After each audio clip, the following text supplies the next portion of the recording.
Welcome friends, કેમ છો વિદ્યાર્થી મિત્રો? આપ સૌનું આપણી યુટ્યુબ ચેનલમાં હાર્દિક સ્વાગત છે. વિદ્યાર્થી મિત્રો, આપણે આ વિડીયોની અંદર ધોરણ 9 ગણિત પ્રકરણ નંબર 1 વાસ્તવિક સંખ્યાઓ પર ગાણિતિક પ્રક્રિયાઓ, જેમાં આપણે 5-6 નિત્યસમ શીખવાના છે અને એના સિવાય 2-3 તારણ વિશે આપણે થોડીક માહિતી મેળવવાની છે. તો જો વાસ્તવિક સંખ્યાઓ પર ગાણિતિક પ્રક્રિયાઓ, તો વાસ્તવિક સંખ્યામાં ખાસ આપણે લાસ્ટ ટાઈમ જોયું હતું સમય સંખ્યા અને અસમય સંખ્યા. તો આ ચેપ્ટરની જે કહીએ કે હાર્ડ કે સમય સંખ્યા અને અસમય સંખ્યા પર જ આખો આધારિત છે. તો આપણે જ્યારે પહેલા નિત્યસમમાં વર્ગમૂળમાં AB આપેલું છે, તો આને આપણે કંઈક આ રીતે પણ લખી શકીએ, વર્ગમૂળ A ગુણ્યા વર્ગમૂળ B. આવાનું એક એક્ઝામ્પલ લઈને આપણે સમજાવું તમને કે વર્ગમૂળમાં તમને 25 આપેલા હોય. કેટલા આપેલા હોય? 25. તો સિમ્પલી આપણે આ જાણીએ જ છીએ કે વર્ગમૂળમાં 25 એટલે 5નો વર્ગ થાય, વર્ગ અને વર્ગમૂળ કેન્સલ થાય તો 5. પણ વર્ગમૂળમાં તમને 18 આપેલા છે, તો જો વર્ગમૂળમાં 18 છે એટલે આપણે 3 ગુણ્યા 6 કરી શકીએ. યસ, 3 6 18. તો હવે આપણે આ 3 ગુણ્યા 6 છે એને આપણે આ રીતે પણ લખી શકીએ, વર્ગમૂળ 3 ગુણ્યા વર્ગમૂળ 6. અહીંયા આપણે વર્ગ નીકળતો હતો એટલે આપણે બહુ માથાકૂટ ન કરી. હજી પણ એક સંખ્યા લઈએ આપણે 14. તો જો 14ને આપણે કંઈક આ રીતે લખી શકીએ, 7 દુ 14. તો હવે આ જ સંખ્યાને આપણે આ રીતે પણ લખી શકાય, વર્ગમૂળ 7 ગુણ્યા વર્ગમૂળ 2. તો પહેલા નિત્યસમનો ઉપયોગ કંઈક આ રીતે છે કે કઈ રીતે એનો યુઝ થાય. તો આ રીતે આપેલું હોય તો આ રીતે પણ લખી શકાય. ચાલો, વર્ગમૂળમાં AB, તો આનું વિસ્તરણ કઈ રીતે થશે? તો કે વર્ગમૂળ A અપોન વર્ગમૂળ B. તો આ રીતે એનું વિસ્તરણ થઈ શકે. એટલે કે આ વર્ગમૂળ છે બંનેને લાગુ પડે છે. એટલે કે જ્યારે તમને કોઈ સંખ્યા આ રીતે આપેલી હોય 3/4, તો આનો મતલબ એવો છે કે વર્ગમૂળ 3 અપોન વર્ગમૂળ 4. જો વર્ગમૂળ 4 એટલે આપણે આનો જવાબ સાદો રૂપ આપતા કેટલો મળે છે? 2. તો આ જ સંખ્યાનું સાદો રૂપ આ રીતે. પણ એ કઈ રીતે પોસિબલ બન્યું? તો કે આ જે વર્ગમૂળ છે એ બંને સંખ્યાનું હતું, બરાબર. તો બંનેને આપણે અલગ અલગ આપ્યું.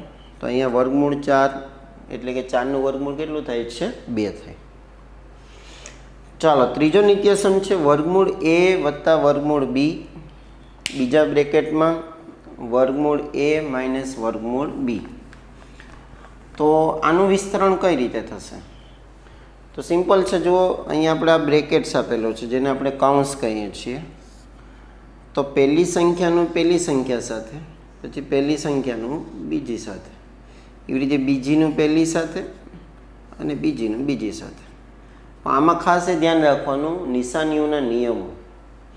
ચાલો, તો વર્ગમૂળ A, તો જો બંને વચ્ચે ગુણાકારનો સંબંધ હોય, ભલે દેખાતો નથી પણ 2 બ્રેકેટ્સ હોય તો ગણિતમાં આપણે એમ સમજવાનું કે બંને વચ્ચે કેવો સંબંધ છે? ગુણાકારનો.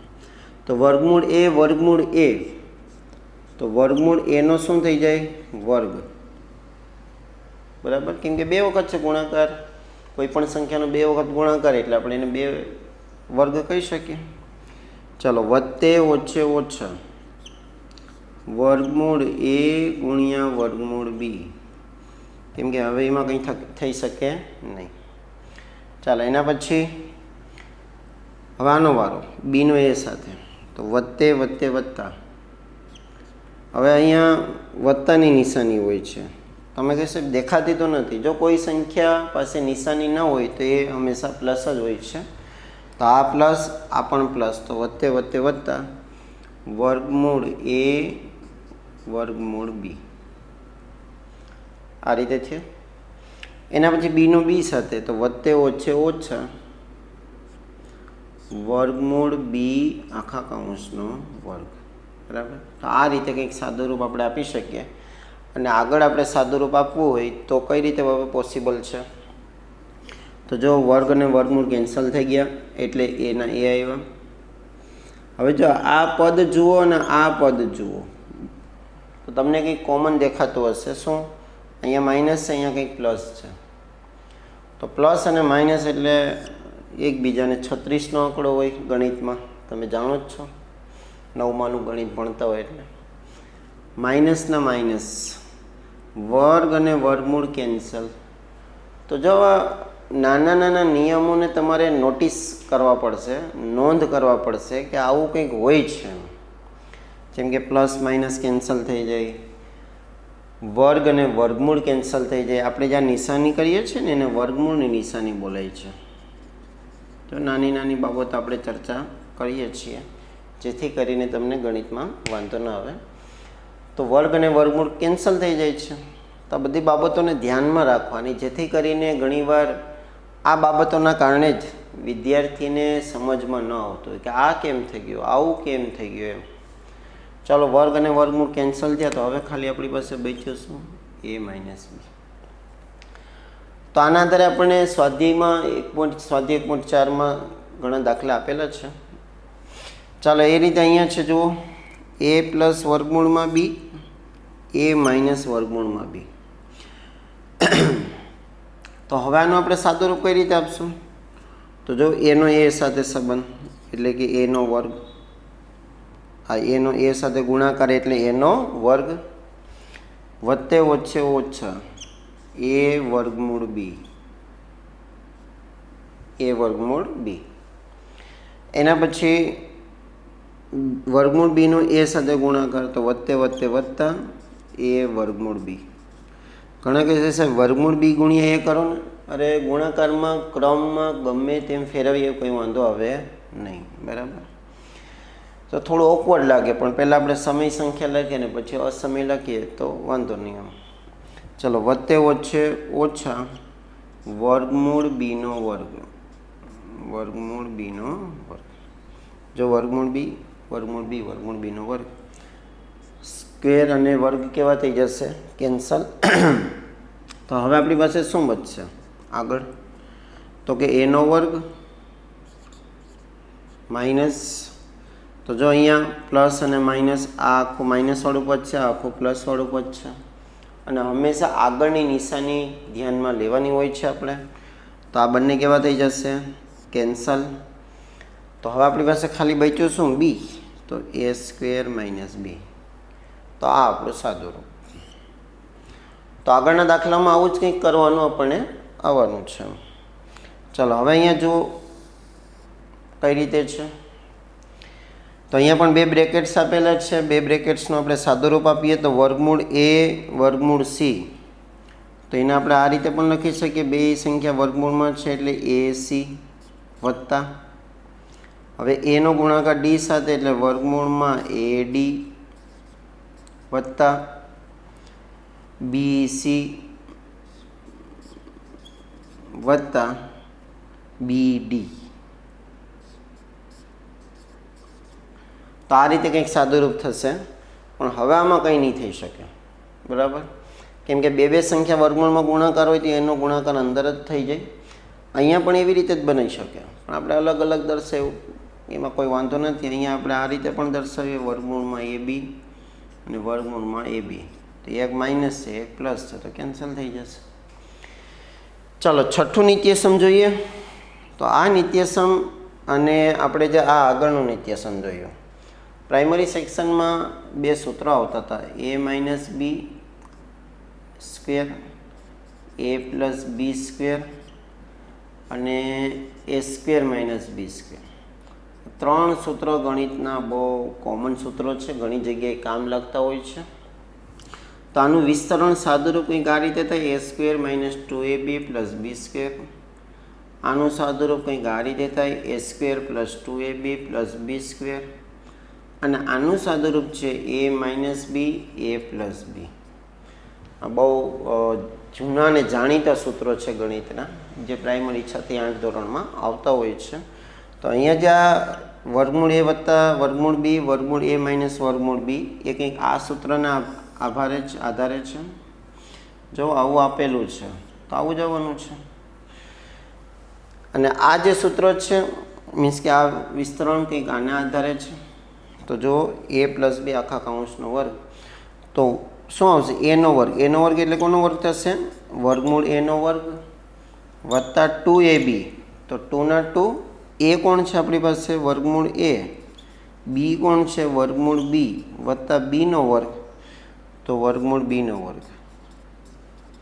આગળ સાદુરૂપ આપીએ તો સ્ક્વેર અને રૂટ કેવા થઈ જશે? કેન્સલ. તો આપણી પાસે એ 2 કૌંસમાં વર્ગમૂળ એ વર્ગમૂળ બી વત્તા શું મળશે? બી. કેમ કે રૂટ અને સ્ક્વેર કેવા થઈ જશે? કેન્સલ. તો આ રીતે આપણે 6 નિત્ય સમનું વિસ્તરણ જોયું. આગળ 2-3 તારણો આપેલા છે. શું આપેલા છે? તારણો. આ તારણો ખાસ નોટ ડાઉન કરીને રાખજો.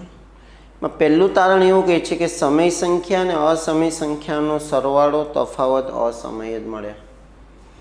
જો એમ કીધું કે સમય સંખ્યા અને અસમય સંખ્યા, આનો તમે સરવાળો કરો કે તફાવત કરો? તફાવત એટલે કે બાદબાકી. તો આગળનો જવાબ આપણને કેવો મળશે? બોલો, અસમય જ મળશે. કેવો મળશે? અસમય. બીજું તારણ એમ કહે છે કે શૂન્યતર સમય સંખ્યા અને અસમય સંખ્યાનો ગુણાકાર કે ભાગાકાર અસમય હોય છે.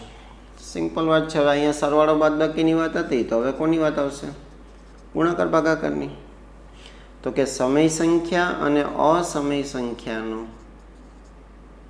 ગુણાકાર ભાગાકાર,